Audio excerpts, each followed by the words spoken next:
बिस्बो को सब्सक्राइब करें और इस बेल आइकन को दबाएं और घिसी पिटी खबरों को देखें मजेदार कहानियों में।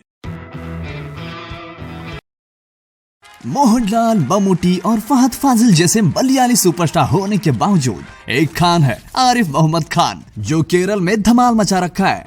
जब से उनका अपॉइंटमेंट हुआ 2019 में गवर्नर के रूप में, उनके और केरल मुख्यमंत्री पिनराई विजयन के बीच बड़ा तनाव रहा है और ये झगड़ा और उभरा सुप्रीम कोर्ट के 1 अक्टूबर 2022 फैसले के बाद, जब तिरुवनंतपुरम के APJ Abdul Kalam technological university के वाइस चांसलर राजश्री एमएस की नियुक्ति पिछले गवर्नर द्वारा घोषित कर दी गई। गैर कानूनी और वाइड एब इनिशियो, एक कानूनी कहावत जिसका मतलब है जो पहले पल से ही गलत थी। कानूनी तौर से और रिवाज के मुताबिक वाइस चांसलर की नियुक्ति के लिए गवर्नर को राज्य सरकार 3 नाम देने चाहिए थे, पर पिछले कुछ सालों से राज्य सरकार गवर्नर को एक ही नाम भेजा करती है, जिससे अन्य योग्य उम्मीदवार के करियर पर धक्का पड़ता है।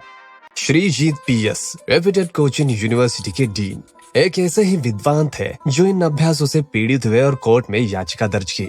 2018 में खोज समिति ने उन्हें शॉर्टलिस्ट किया था। कई बार उन्हें इंटरव्यू के लिए बुलाया मगर किया नहीं। फिर जब उन्होंने नया विज्ञापन देखा तो फिर अप्लाई किया, मगर कुछ वक्त बाद उन्हें पता चला कि राजश्री को पद मिल चुका था।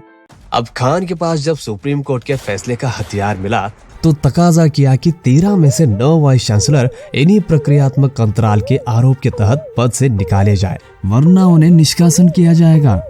उनके मुताबिक इन सभी नियुक्ति में पक्षपात दिखाया गया क्योंकि वे सरकार के एलडीएफ पार्टी से जुड़े थे। एक मेयर के ऑफिस से लीक किया गया पत्र, जो शायद फेक था, जनता के मन में आलोचनाओं को टिकाने का काम किया। प्रिय कॉमरेड, कृपया पार्टी कार्यकर्ताओं की एक लिस्ट भिजवाइए जो स्वास्थ्य विभाग में टेम्पररी पोस्ट में काम कर सकें। फिर आरोप लगे भाई भतीजावाद के। प्रिया वर्गीस के कन्नूर विश्वविद्यालय में नियुक्त होने के बावजूद इसके कि उनका रिसर्च स्कोर जोसेफ स्कारिया से काफी कम था, 156 651 की तुलना में। ये सब मुमकिन हुआ खान के मुताबिक क्योंकि उनके पति के रागेश मुख्यमंत्री पिनराई विजयन के निजी सचिव थे। पासा पलटकर अब बारी आए खान पर आरोप लगाने की। वो केरल में भाजपा का एजेंडा फैला रहे हैं, एक आरोप जो वरिष्ठ सीपीआईएम नेता वृंदा करात ने भी दोहराए। भाजपा अपने गवर्नर के माध्यम से उच्च शिक्षा में अपनी सोच स्थापित करना चाहती है, मगर अपने सिद्धांत पर पक्के खान 5 पार्टी छोड़ चुके हैं। मोरारजी देसाई की जनता पार्टी, इंदिरा का कांग्रेस, वीपी सिंह का जनता दल, बीएसपी और भाजपा भी 2004 में। 2007 से वे किसी भी पार्टी से जुड़े नहीं, मगर राष्ट्रीय विरोध में राजीव गांधी को छोड़ना जब उन्होंने सुप्रीम कोर्ट के शाहबानो निर्णय को पलटा, ट्रिपल तलाक मामले 1980 के दशक में शायद उनका सबसे महत्वपूर्ण कार्य रहा। अब राजनीति और कानून के पतले डोरी पर चलते हुए खान ने अपने मिजाज की एक झलक दिखलाई जब कन्नूर में उन्होंने 31 मिनट का भाषण दिया। नागरिकता अधिनियम का हक दिल्ली का होता है, केरल का इसमें कोई दखलंदाजी नहीं होनी चाहिए।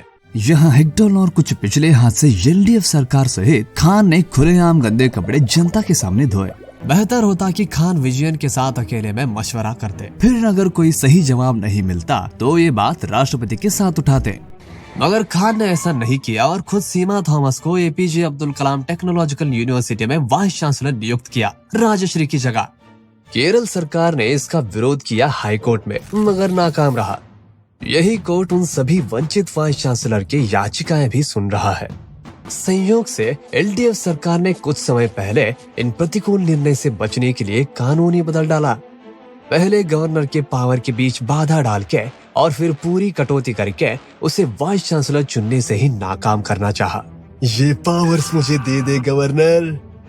लेकिन किसी भी कानून को सूचित करके लागू होने के लिए बताओ किसकी जरूरत है? सही बोला, वही गवर्नर की जिसका पावर वो काटना चाहते थे।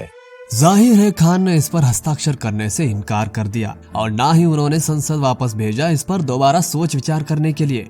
बहुत साल पहले 1959 में जब केरल के नामचीन मुख्यमंत्री ईएमएस नंबूदरीपड ने प्राइवेट सेक्टर शिखान में सुधार लाने की कोशिश की थी, तब भी गवर्नर बीआर राव ने उन्हें रोका था। अब जैसा तब भी बड़ा बवाल मचा और अंत में नंबूदरीपड की सरकार को नकार किया गया और केरल में राष्ट्रपति का शासन चला। हालांकि आजकल वाइस चांसलर की नियुक्ति में गवर्नर की दखलंदाजी बढ़ रही है, खासकर जहां विरोधी पार्टी शासन में है।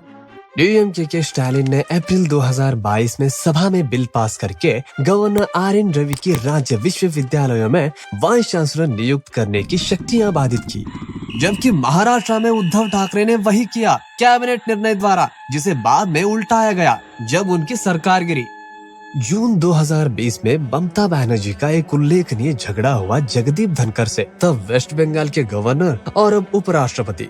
जब सरकार और गवर्नर दोनों ने अपने अपने अलग प्रो वाइस चांसलर एक साथ चुना बुरुदवान विश्वविद्यालय में, जिससे बड़ी गड़बड़ी हुई। बहुत तनाव के बाद गवर्नर ने अपना हाथ वापस ले लिया।